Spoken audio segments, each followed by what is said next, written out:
Welcome to my YouTube channel, Everything Medical. Today's video, we shall be looking at the anatomy of the cerebellum, which is the small brain or the little brain. This is the vital part of the brain. So if you are coming across to this channel at the first time, endeavor to subscribe so that you get notification when we upload video on human anatomy. Without wasting much of our time, let's dive into the class now. So this is the cerebellum. This diagram here shows the superior view of the cerebellum. Superior view of cerebellum.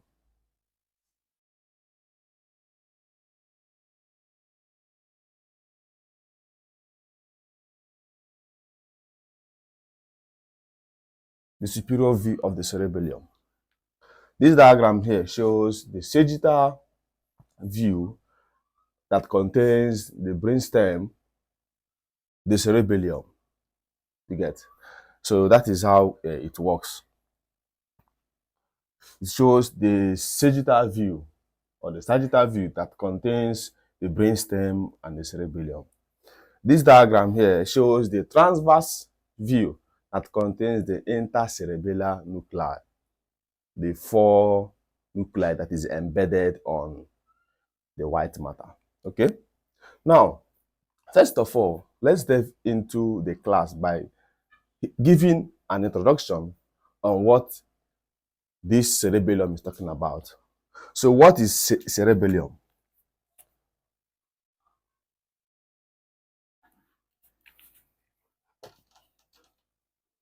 So we have our introduction.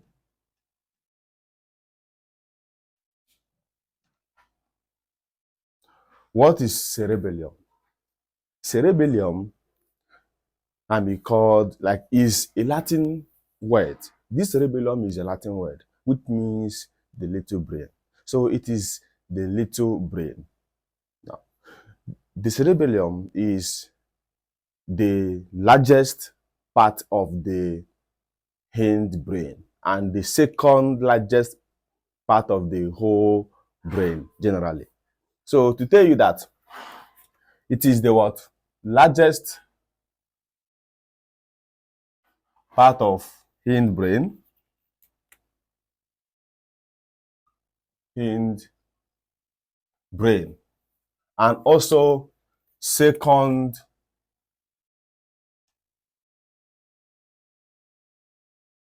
largest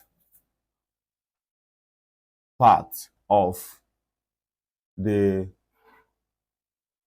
whole brain. So the cerebellum is the largest part of the hindbrain.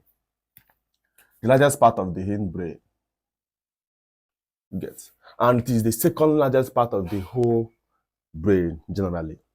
Recall that during embryonic development, the anterior portion of the neural tube gives rise to 3 parts that forms the brain and its associated structure.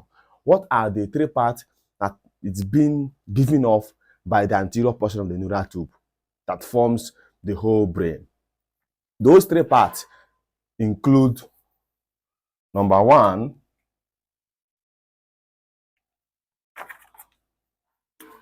the prosencephalon,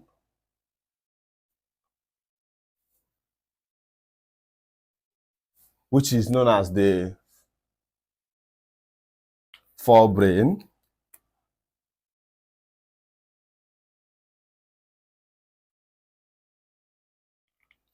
The number 2 is the mesencephalon, which is known as the midbrain.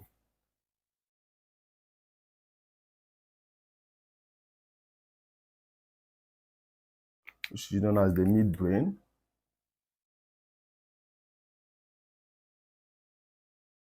The number 3 is the rhombencephalon, which is known as the what? The hindbrain.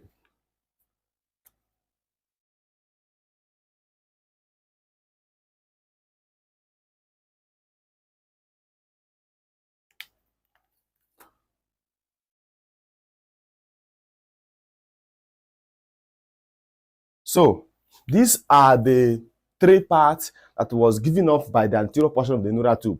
It is these three parts that forms the whole brain generally. But we are trying to derive where the cerebellum is being developed from during embryonic development. Now, the cerebroencephalon will still divide into two parts, the superior part and the inferior part. Okay, they will divide into two. It forms the superior part, which is called the metencephalon.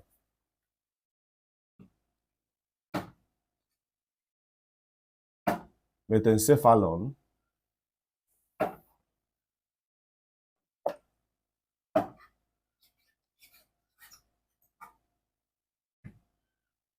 Which is the superior part.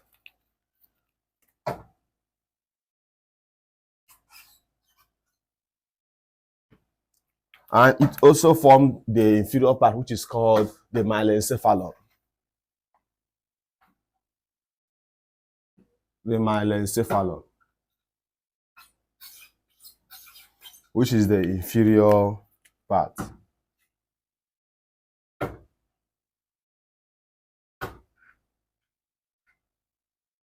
Which is the inferior part. Then, where does the cerebellum develop from? It develops from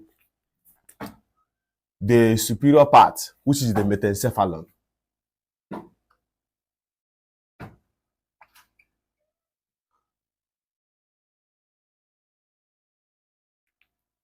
Forming the cerebellum.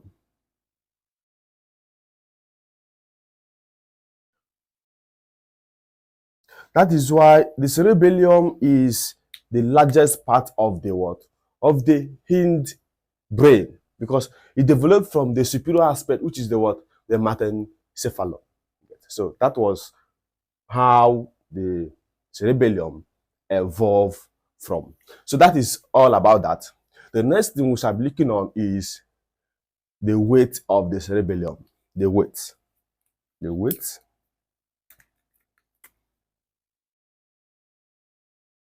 That's the next outline. How or what is the weight of the cerebellum? Generally, the cerebellum weighs 150 grams. It weighs 150 grams. So the weight is what? 150 grams. That is the weight of the cerebellum. The next outline we shall be looking on is the location. The location.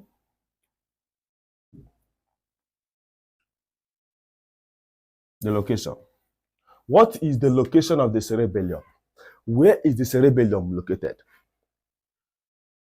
The cerebellum is located at the back of the brain. When I say back of the brain, I mean back of the cerebrum.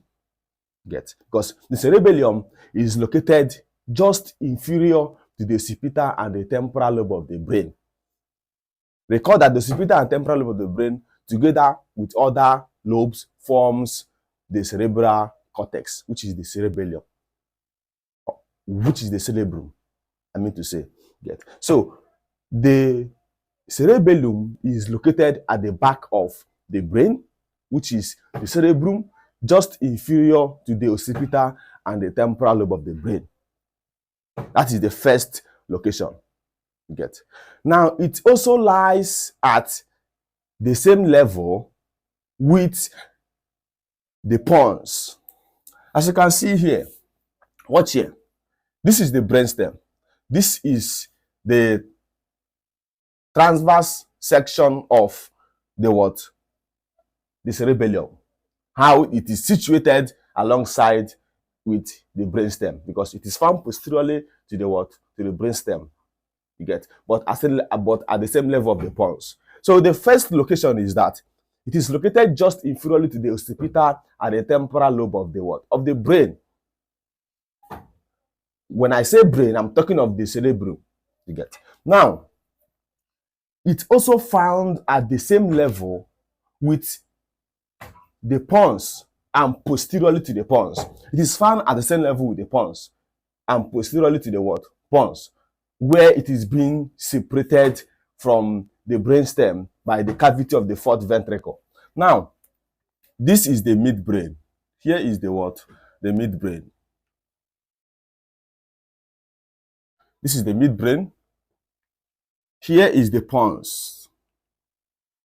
Here is the medulla. You get? And this forms the brainstem. Now, here is the cerebellum. As you can see now, the cerebellum lies at the same level with the pons. You get? And posterior to the pons, because this is the anterior aspect of the brainstem. The cerebellum lies posteriorly to the what? To the brainstem, but particularly at the level of the what? The pons, or the posterior aspect. That is the second what? Location. It is located at the same level and posteriorly to the what? To the pons, where it is being separated by the cavity of the fourth ventricle. Now, this is the fourth ventricle.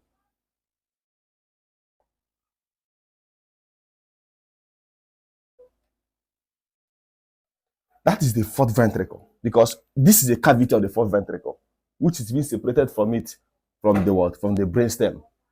You get? This is a median aperture of the fourth ventricle. You get? This arrow here shows the median aperture of the fourth ventricle.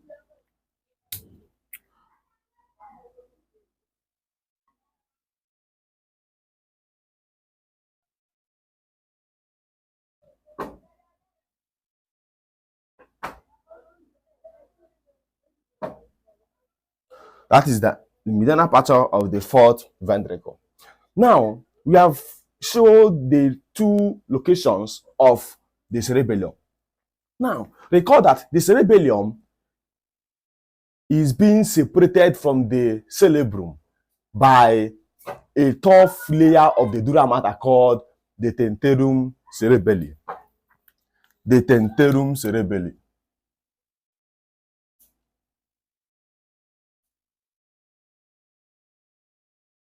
The tentorium cerebelli is a tough layer of the dura mater that separates the cerebellum from the cerebrum.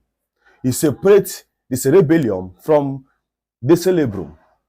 So they have a demarcation, you get. Now, recall that the cerebellum is lodged by the posterior cranial fossa, particularly at the posterior aspect of the posterior cranial fossa. That is what that lodged the what? The cerebellum. That was an important verification. You get? What that lodges it is the posterior cranial fossa, but particularly at the posterior aspect of the posterior cranial fossa. Okay, that is the location. That is all about the locations. You get? Now, the external or the surface of the cerebellum is being identified by numerous fine slit-like sources known as the fissure, because the surface of the cerebellum is not smooth. You get? It have sulcus and folia. It has fissure and folia. You get? Folia is plural. You get? Folium is what? Singular. You get? Now, the surface of the cerebellum is being identified by numerous fine slit-like sources. This is sources. Numerous fine slit-like sources known as the fissure. Now, these are the fissure. These are the fissures. These are the fissure. You get? Now, between these fissures lies more or less parallel folds. Lies more or less parallel folds known as the folia. These are the folia.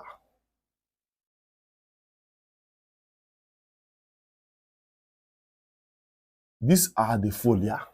You get? These are the what? The folia. Recall that the central core of the white matter of the cerebellum, the central core of the white matter of the cerebellum is what is being identified or it is being presented by a tree-like appearance. It forms a tree-like what? Appearance, known as the tree of life. It can be called the arbor vitae cerebelli. Look at that tree here, because this is the central core of the what? Of the white matter. You get, which has a tree-like appearance. You get, known as the arbor vitae cerebelli. Look at it here. We call it the tree of life. Arbor vitae cerebelli can be called the tree of life. It can be called the tree of life. Okay. Now, this is the superior view of the cerebellum. The superior view of the what? Of the cerebellum. The cerebellum has two hemispheres, known as the cerebellar hemispheres, which is being connected on the midline by a narrow median worm-like portion called the vermix. These are the two hemispheres, the two cerebral hemispheres of the cerebellum. You get, they are being connected together or joined together on the midline by a narrow median worm-like portion called the vermix. This is the vermix.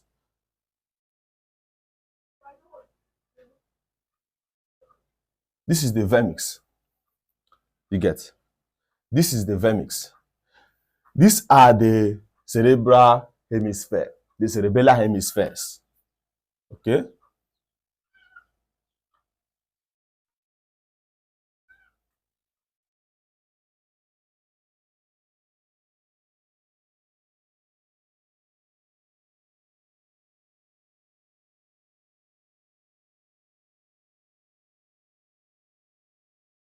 Cerebellar hemisphere. These are the two cerebellar hemisphere, which is being connected on the midline by the vermix. It is a narrow median worm-like portion. As you can see, it appears like a worm on the midline, thereby connecting both of them together. Recall that each of these cerebellar hemispheres connect to the three parts of the brainstem through their three pairs of the large fiber-like or large fiber tract known as the cerebellar peduncle, because the cerebellar peduncle is a large bundle of efferent and afferent cerebellar fibers, which receives nerve fibers from the brainstem. You get, because they're being divided into two: the superior cerebellar peduncle, which connects the cerebellum to the midbrain. The middle cerebellar peduncle connects the cerebellum as well to the pons. The inferior cerebellar peduncle connects the cerebellum to the medulla. You get, so that cerebellar peduncle is just like a bundle of a large bundle of afferent and efferent cerebellar fibers. You get, that helps in communication, receiving nerve fibers from each other, receiving sensory impulses, either efferent or afferent. You get the sensory and motor fibers. The afferent is sensory, while the efferent is motor. You get, and it is not all the cerebellar peduncles that receives efferent or afferent. Some receive one, some receive the both of them. You get, to the what? To the cerebellum. You get, now that is how it is being what? Situated, that each of these cerebellar hemispheres, you get, connect to the three parts of the brainstem, which is the midbrain, the pons, and the medulla, thereby receiving information through their three pairs of large fiber tract, which is the cerebellar peduncle. That is how they share their information, their nerve fibers. You get. Now, the next thing we shall be looking on is the basic function of the cerebellum. The basic function of the cerebellum. To tell you how the cerebellum is very vital. Basic function of the cerebellum.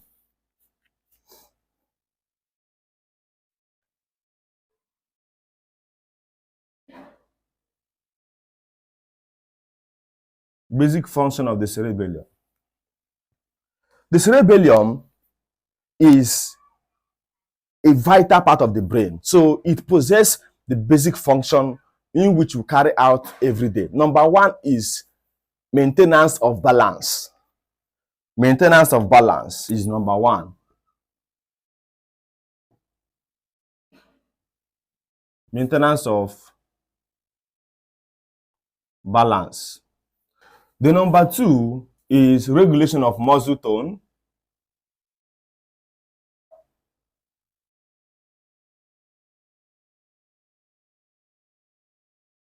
While the number three is maintenance of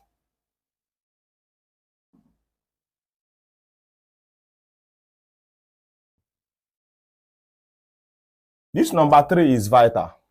You get, because we have said maintenance of balance, regulation of muscle tone, and coordination of, the number three is coordination of motor activities.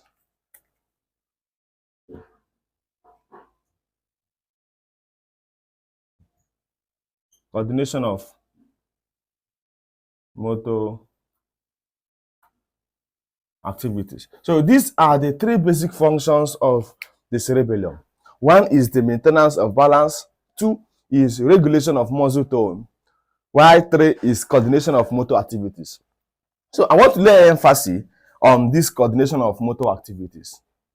In respect to the motor activities of the body, that is why when there is any lesion to the cerebellum, you get, it mostly manifests as a motor disturbance, such as inability to stand upright, staggering gait, hypotonia, and failure of coordination. So those are the clinical manifestations of lesion of the cerebellum, because there will be motor disturbances. You get. That is why it controls the motor activities of the body, the muscles, and as well controlling the equilibrium of the body, which is the balance. So the cerebellum is a vital part of the brain, despite that it is a little brain, although it is the second largest part of the whole brain. You get. That's why we call it the little brain, but it plays a vital function in the motor activities of the body and balancing. So that is all about the basic function of the cerebellum. So we shall be discussing the external features of the cerebellum. The external features. The external features of the cerebellum.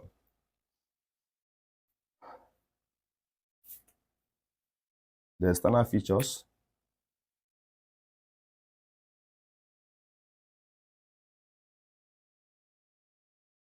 The external features of the cerebellum.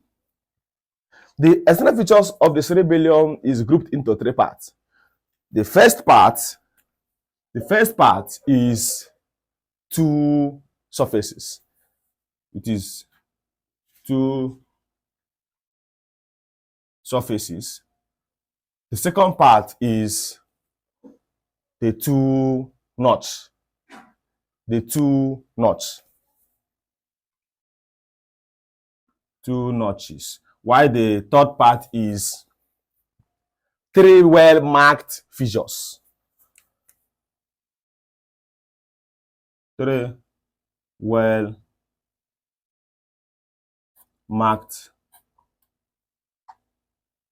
fissures. So these are the external features of the cerebellum. But the cerebellum has two important aspects on its external surface. You get. As you can see here, The cerebellum has two large lateral hemispherical portions. It has two large lateral hemispherical portions known as the cerebellar hemisphere, which I've indicated earlier. Look at it here.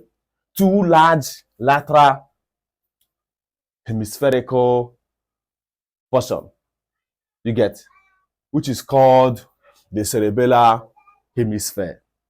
Do you get? And it has a narrow median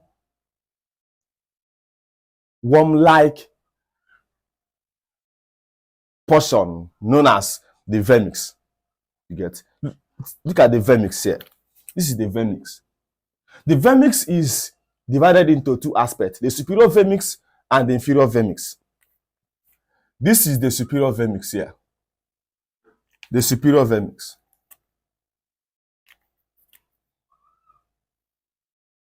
The superior vermix. The superior vermix. And here is the inferior vermix.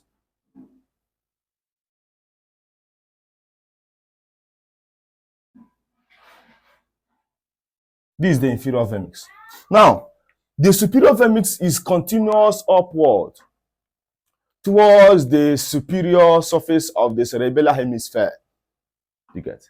And it forms the meeting point of the two cerebellar hemispheres. As you can see, the superior vermix continues upward because here is the superior surface of the what?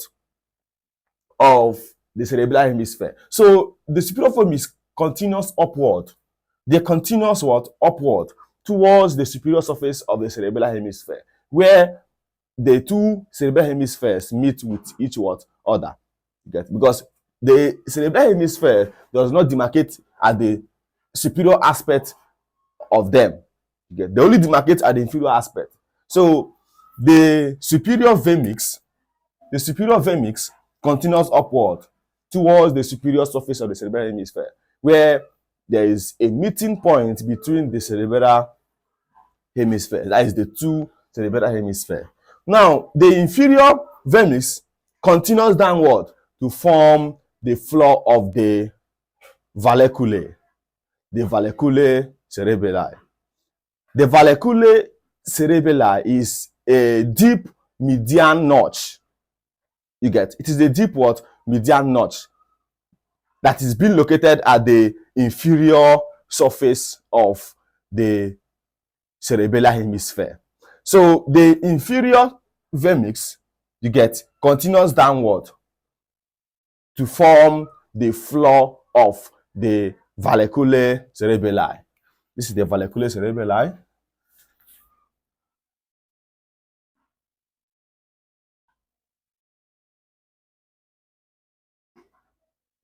Valleculae cerebelli.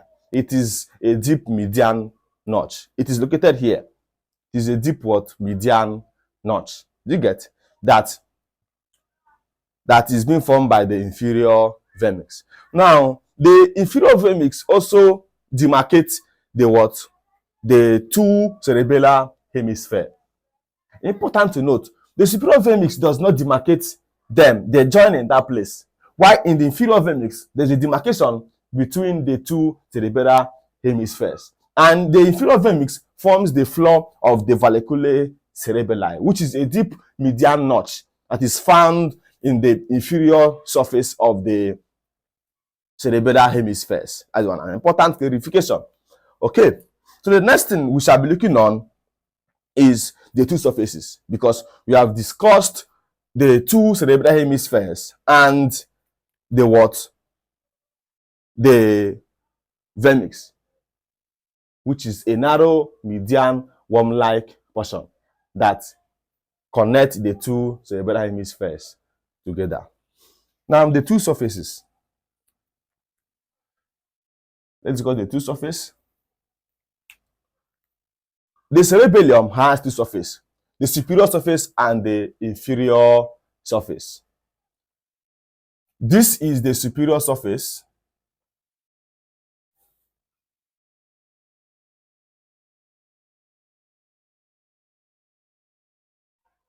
This is the superior surface. One thing you should note about this is that the superior surface of the cerebellum is convex, you get, and it forms the meeting point of the two cerebellar hemispheres. That is all about the superior surface. It is what? Convex, you get. And you know a convex surface. A convex surface can be called the Mel surface. Do you get? It is what? It is arched or rounded. Do you get? So that is how the surface is described. It is convex and it forms the meeting point of the two cerebellar hemispheres. Now, this is the inferior surface. Here is the what? Inferior surface. The inferior surface. This is the inferior surface.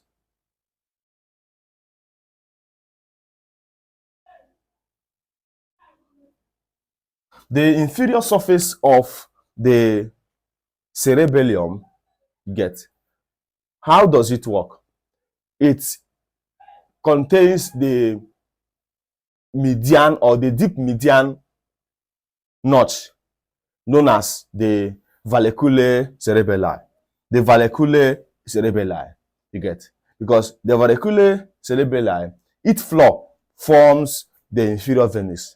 The floor of the valleculae cerebelli is being formed by the inferior vermis. So the inferior surface of the cerebellar hemisphere contains the deep median notch, which is the valleculae cerebelli. Recall that in this inferior aspect, there's a demarcation of the two cerebellar hemispheres, while in the superior aspect, there's no demarcation, because in the superior aspect, the two cerebellar hemispheres meet together, while in the inferior aspect, there's a demarcation between them.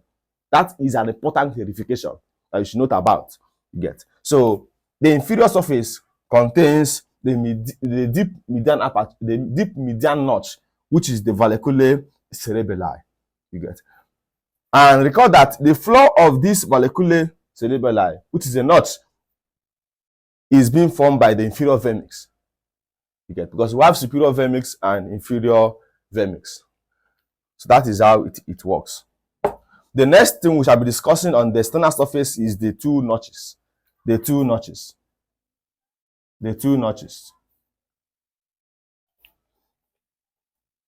The two notches. Now, the two notch in the cerebellum are two. You have the anterior cerebellar notch and the posterior cerebellar notch. This is the anterior cerebellar notch. Here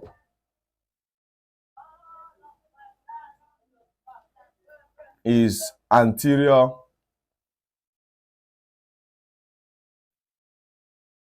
cerebellar notch. While here, there's a notch here. So the notch is posterior cerebellar notch.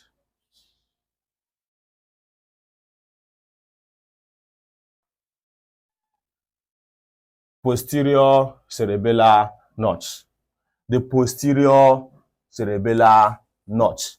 You get. Now, the anterior cerebellar notch is a wide, shallow notch. It's a wide, shallow notch that accommodates the pons and the medulla. It accommodates the pons and the medulla. You get. So it's a wide, what? Shallow notch that accommodates the pons and the medulla. Then, the posterior cerebellar notch is a narrow notch. It's a deep, narrow notch that accommodates the vas cerebelli. It accommodates only the what? The vas cerebelli. That is, it accommodates the vas cerebelli. So that is what it accommodates. Why this accommodates the pons and the medulla. So that is how their notches are. Now let's dive into the three-word marked fissure. There are three fissures in the cerebellum. Three fissures. Number one fissure is the horizontal fissure. horizontal fissure. The number 2 is the posterolateral fissure. Posterolateral fissure. The number 3 is visceral primer.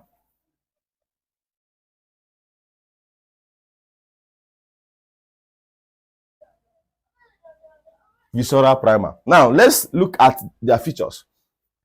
The horizontal fissure is the most conspicuous among them, and it is the most pronounced, you get, because it runs along the lateral and the posterior margin of the cerebellar hemispheres. Now, look at it here. This is the horizontal fissure. This is the horizontal fissure. Here is the horizontal fissure.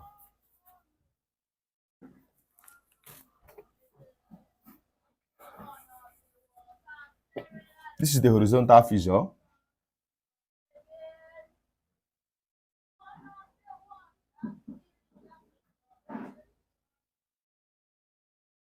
This is the horizontal fissure. So it's the most conspicuous and the most pronounced among the 3 of them, you get. And it runs along the lateral and posterior margin of the cerebellar hemispheres. Do you get? And it indicates the 2 junction between the superior surface and the inferior surface of the cerebellum. Now, let's discuss the posterolateral fissure. The posterolateral fissure lies on the inferior surface of the cerebellar hemisphere. It lies on the inferior surface of the cerebellar hemisphere, you get, where it separates the folliculonodular lobe of the cerebellum from the entire cerebellum, you get. Now, that is all about the posterolateral fissure. When you hear the folliculonodular lobe, you get, because the cerebellum has 3 anatomical lobes: the anterior lobe, the posterior lobe, and the what? The folliculonodular lobe. So the posterolateral fissure separates the folliculonodular lobe of the cerebellum from the other part of the cerebellum.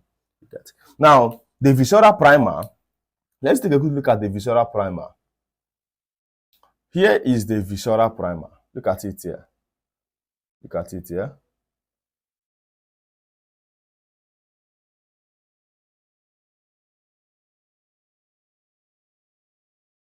The visceral primer is a V-shaped fissure that divides the folliculonodular lobe of the cerebellum into anterior and posterior lobe.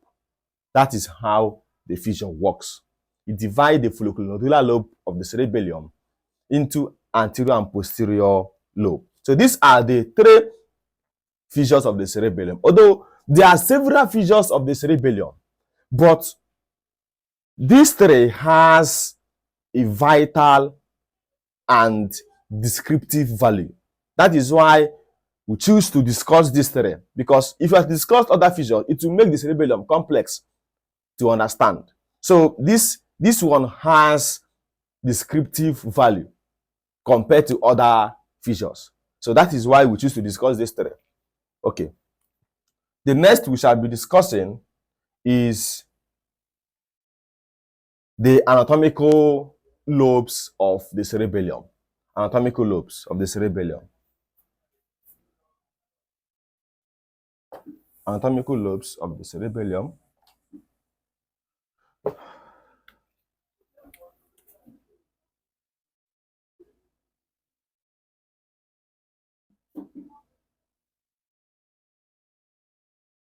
The cerebellum has 3 anatomical lobes: the anterior lobe, the posterior lobe, and the folliculonodular lobe. You get the anterior lobe, the posterior lobe, and the folliculonodular lobe. Anterior lobe, the posterior lobe, and folliculonodular lobe.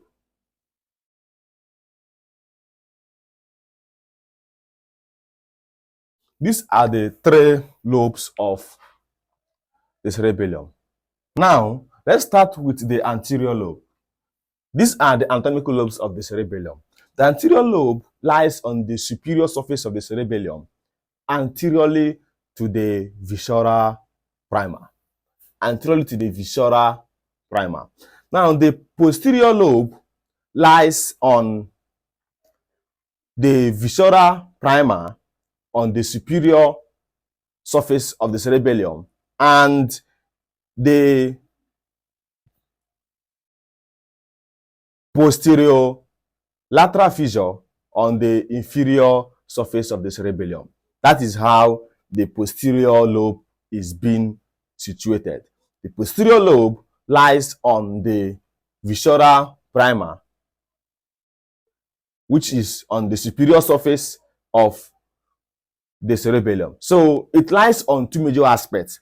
It lies between the visceral primer on the superior surface of the cerebellum and the posterolateral fissure on the inferior surface of the cerebellum. That is how the posterior lobe is being situated. Now, the folliculonodular lobe is the smallest of them all. You get it lies on the inferior surface of the cerebellum in front of the posterolateral fissure. That is how all about the folliculonodular lobe of the cerebellum. You get. Now, that is all about it. Recall that this diagram shows the superior view of the cerebellum. The superior view. So those features might not be seen here or shown in this diagram because we have the inferior view and some, even the side view and everything.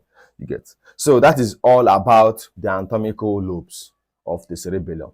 Now, we shall be discussing the morphological subdivisions of the cerebellum, where we have the archicerebellum, the paleocerebellum, and the neocerebellum. You get. So that is all about it. Now,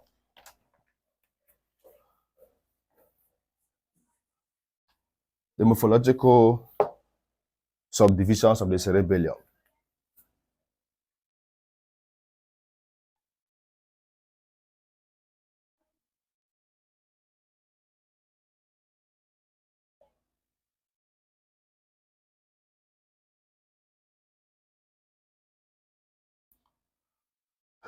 The morphological subdivisions of the cerebellum is a vital part of the what? Of the cerebellum.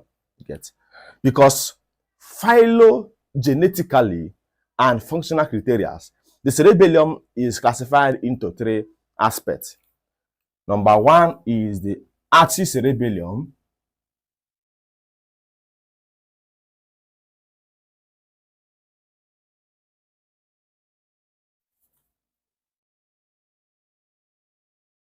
Number two is the paleocerebellum.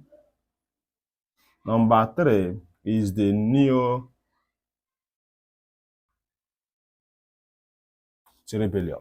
This archicerebellum has a different name. The paleocerebellum has a different name, while the neocerebellum has a different name. The archicerebellum can be called vestibular cerebellum. The paleocerebellum can be called spinal cerebellum, while the neocerebellum can be called cerebral cerebellum. That is how it works. You get. Now, the archicerebellum is the oldest part of the cerebellum, the oldest part that first to evolve. You get. It includes the lingula. You get. It includes the lingula of the cerebellum, and it is chiefly vestibular in connection.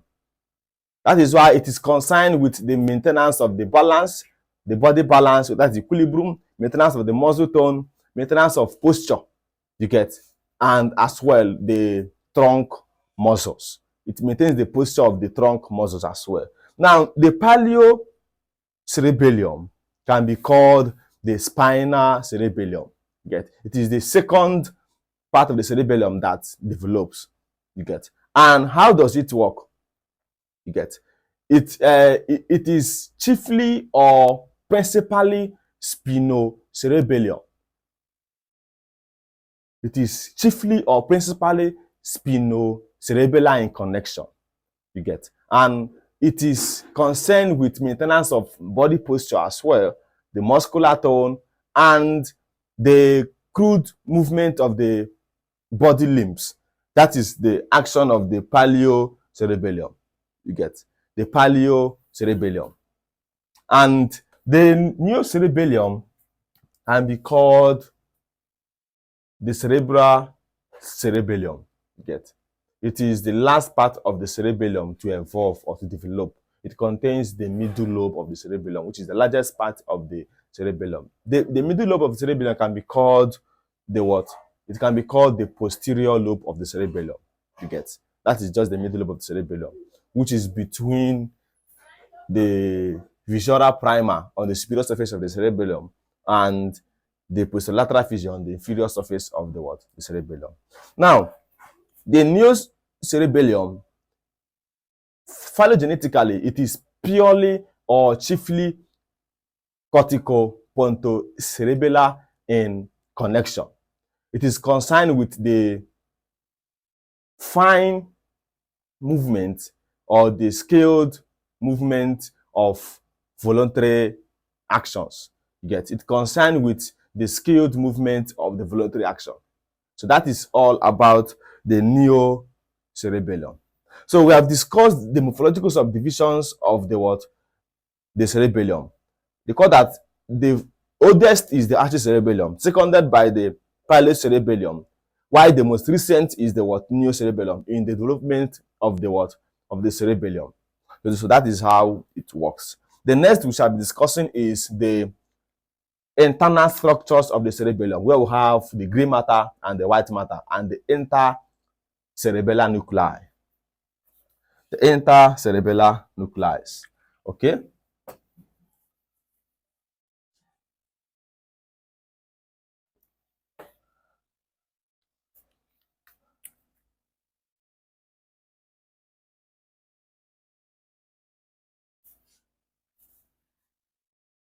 Internal features. We have discussed the external features. So let's discuss the internal features. The internal features of the cerebellum has the following features. We have where we discuss the gray matter,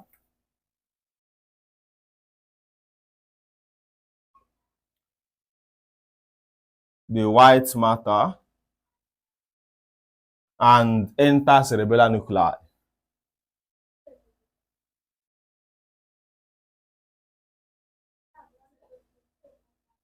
And even the intrinsic neurons of the cerebellar cortex. Intrinsic neurons of cerebellar cortex. So let's start with the gray matter. The gray matter is the covering. You get it is the what? It is the covering of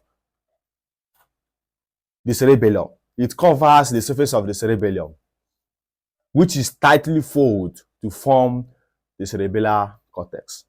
That means it's the gray matter that forms the cerebellar cortex. You get because in the cerebellar cortex we have the embedded 4 cerebellar nuclei. Now, the white matter is found underneath the what? The cerebellar cortex. The white matter is found underneath the cerebellar cortex, where there is an embedded 4 cerebellar nuclei, which is the dentate nucleus, the embelliform nucleus, the globus nucleus, and the vestigial nucleus. Those are the 4 cerebellar nuclei. You get. Now, recall that the central core of the white matter presents a tree-like appearance. As you can see it here, I've discussed it earlier, that we call it the orbovitae cerebelli. The orbovitae cerebelli. You get. It resembles a tree-like appearance. That is why it's called the tree of life. Now, let's delve with the intercerebellar nuclei. Intercerebellar nuclei. This is the transverse section of the cerebellum, showing the 4 intercerebellar nuclei. The first nucleus we have here is the dentate nucleus. The dentate nucleus.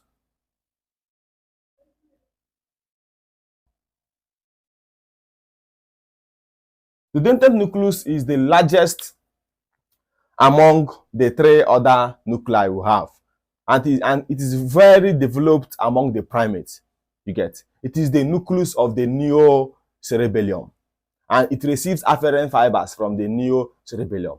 Get so the dentate nucleus is the largest of them all. You get, and the four intercerebellar nuclei are arranged from lateral to the medial aspect. They are arranged from lateral to the medial aspect. Do you get? So the dentate nucleus is the largest, and it is mostly it is very developed among the primates. So, and it receives afferent fibers, that is a sensory fiber, from the neocerebellum, and it is the nucleus of the neocerebellum. Now, the next one is the embelliform nucleus.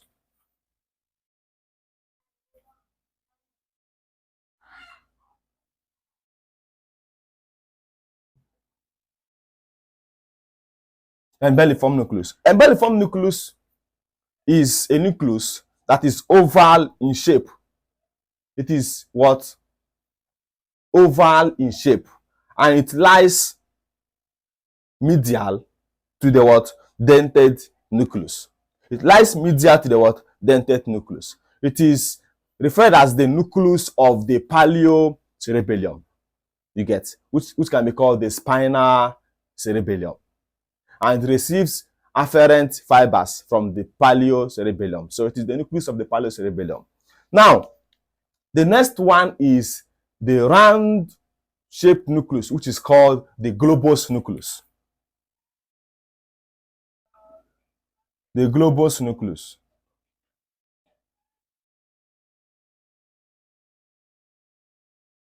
The globus nucleus is situated, it is a round nucleus that is situated between the embelliform nucleus and the vestigial nucleus.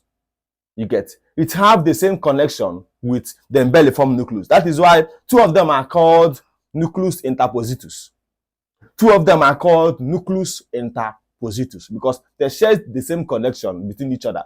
And it could also receive afferent fibers from the paleocerebellum because the embelliform nucleus receives afferent fibers from the paleocerebellum, and it is the nucleus of the paleocerebellum. You get, so two of them have the same connection. That is why they are called the nucleus interpositus. The nucleus interpositus.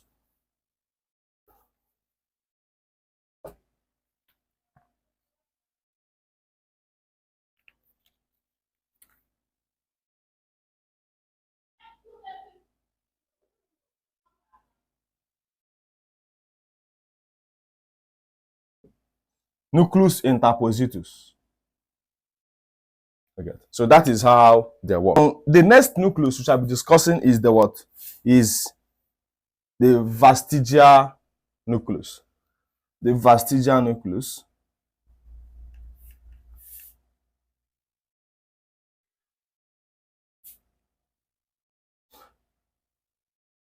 The vestigial nucleus is the nucleus that lies on the median portion of the vermix. You get, close to the roof of the fourth ventricle. You get, which is closer to the archicerebellum. That means the vestigial nucleus is the nucleus of the archicerebellum.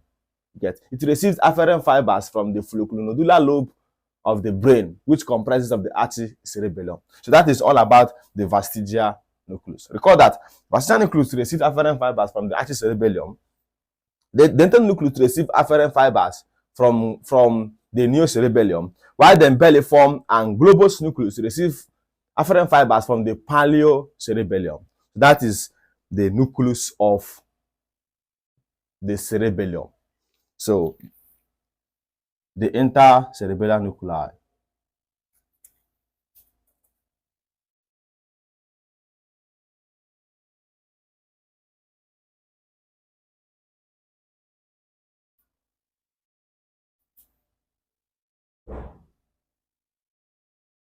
Intercerebellar nuclei. So the next which I'll be looking on is the clinical relevance. The clinical relevance.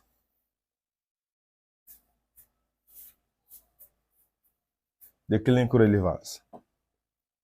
This clinical relevance is an essential part of this class. Okay.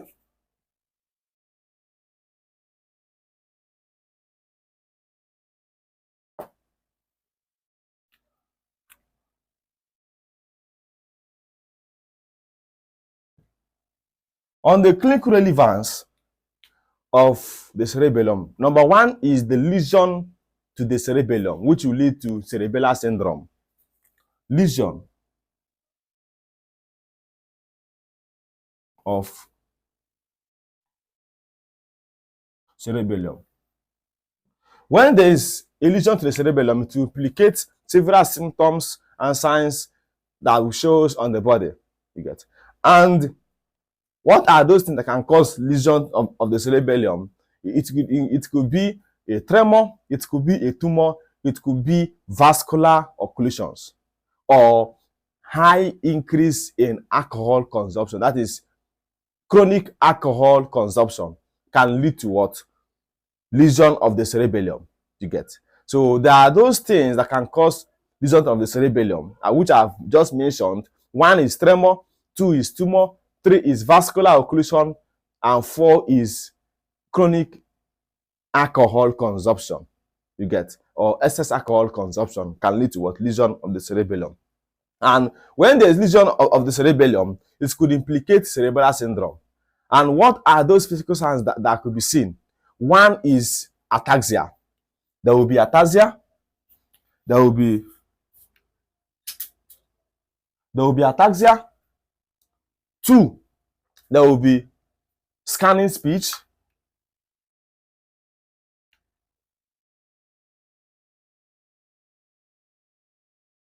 There will be scanning speech.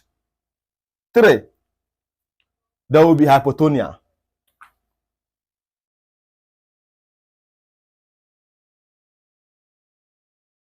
There will be hypotonia. Why four? There will be what? There will be involuntary movement. You get. Uncoordinated movement of the body. You get. So there are several things that could seen when there's lesion of the cerebellum. You get. And there will be as well staggering gait.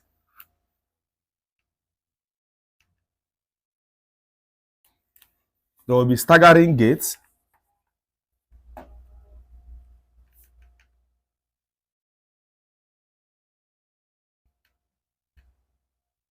So these are the things that could be implicated when there is lesion of the cerebellum. The next one is cerebellar tonsil or tonsillar cerebellum.